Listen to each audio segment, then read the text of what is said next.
With this War of Mine and Frostpunk, developer 11-Bit Studios has garnered a reputation for making games that force you to make challenging decisions. The Altars is a continuation of this pattern, melding a straightforward survival game with management systems designed around making tough calls. But this time, it's not other people who will face the consequences of your decisions. Instead, the Altars forces you to confront other versions of yourself as you grapple with staying alive and keeping a small population of your clones happy. It's an intriguing premise that delivers on the studio's signature style, even if some of its survival systems occasionally get in the way.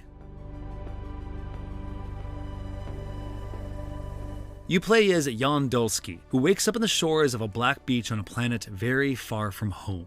The surroundings are dark and oppressive, with the stark red plumes of smoke from flares and cracking lightning above illuminating your way toward your only refuge, a monolithic wheel with a base suspended inside it. You are alone, and getting back home is going to require gathering a lot of resources. You do this by discovering resource deposits in the area around you, erecting a network of pylons as you explore further and further away from safety, and using it to ferry back resources. You need a steady supply of metals, minerals, and organics to build better tools, construct additions to your base, and produce food in order to survive.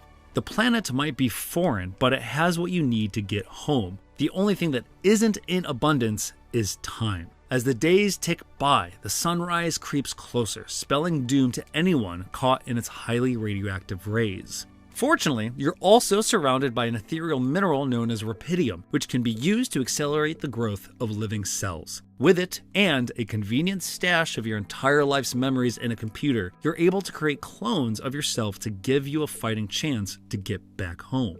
Mechanically, creating altars is critical for your survival. Every action you take in the altars takes a certain amount of time to complete, which races by you as you hold down a button to perform actions like mining, cooking, repairing, and more. But there are also a finite number of hours in a day, and when Jan becomes exhausted, these tasks take longer and longer to complete. It's impossible to do everything yourself, so your altars are created to help. You can schedule one altar to manage an organics mine during a shift, while another spends their day crafting tools and vital radiation filters at the workshop, leaving you time to further explore the planet's surface to find better resource deposits, investigate strange alien activity, and discover solutions to navigate each obstacle, preventing your mobile base from progressing forward. The Altars presents the idea that small decisions can have pivotal impacts on the trajectory of your life, and allows you to experiment with this idea when creating clones of yourself. Each altar specializes in a different field, which makes them more effective at most jobs than the original Jan.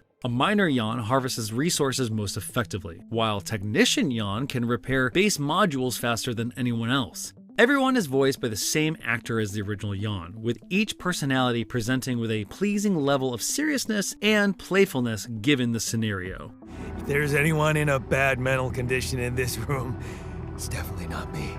Voice acting does a lot of heavy lifting in story-critical moments that are conveyed through static scenes, and it's compelling throughout. Each of your altars can perform almost any job, but there are specific ones that only a specialist can be assigned to. Scientist Jan, for example, is the only one that can perform research into a vast array of equipment and base upgrades, which are vital for survival as your resource needs start outstripping your traditional means of production. Navigating your base over a river of lava or through a gravity distortion takes both specialized tools and lots of resources, so it's critical to manage each day effectively to ensure you can progress before the next sunrise arrives to end your journey prematurely. This would be straightforward enough if the altars you manufacture weren't also occasional sources of friction. Helpful as they may be, your altars will challenge you on the decisions you made that ultimately steered your life away from what their life is, while also questioning the decisions you're making in order to keep everyone alive. I want to know when you started being such a pushover.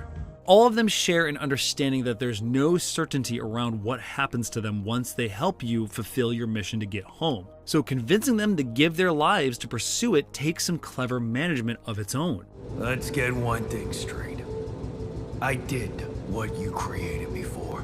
Their personalities dictate whether they respond well to being comforted or pushed in equal measure, while their moods determine how long they're willing to spend on a shift each day. It's impossible to keep everyone happy all the time, however, so the altars generates a lot of its engaging tension from forcing you to sweat through making tough decisions to balance both survival and the happiness of the workforce that enables it. The stories that manifest from this tug of war between the needs of your crew and the needs of the mission are the most engaging ones that the altars has to offer. Small but consistent moments of hardship accompany big, nail-biting triumphs at the end of each act, where the difference between moving on and failing can often come down to a handful of hours. There are instances, however, where decisions you made numerous days prior come back to haunt you near the climax. Some poorly spent days can put you into an unrecoverable state that will force you to reload saves and sacrifice some hours to better spend your time, which is frustrating. But it does make each victory feel hard-earned, especially with all the tough decisions and delicate micromanagement you navigated along the way. That isn't to say that each moment in the altars is engaging. Some days will be spent at a workbench or a mining station, holding down a button and watching the hours peel away as you complete a job you couldn't have an altar complete for you. Exploration on the planet's surface is required to find new spots to construct mining stations, but actually nailing down the areas where these can be placed involves tedious minigames that feel purposefully designed to waste time. Surface exploration is also governed heavily by your spacesuit's battery and requires you to plan your exploration around detours back to base or between mining stations to recharge it.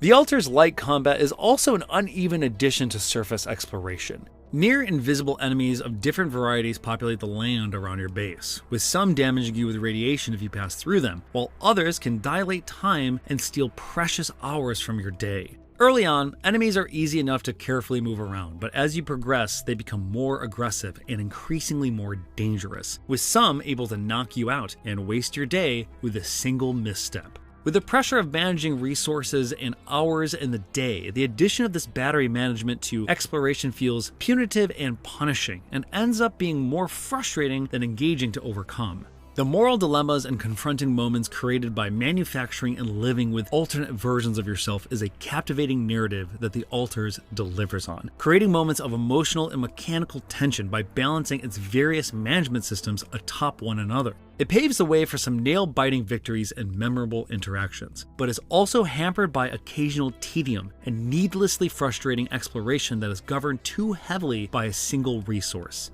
Still, the plight of Jan Dolsky and his mission to get home is one that is bound to be very different for each player of the altars, and is a stressful adventure I won't soon forget.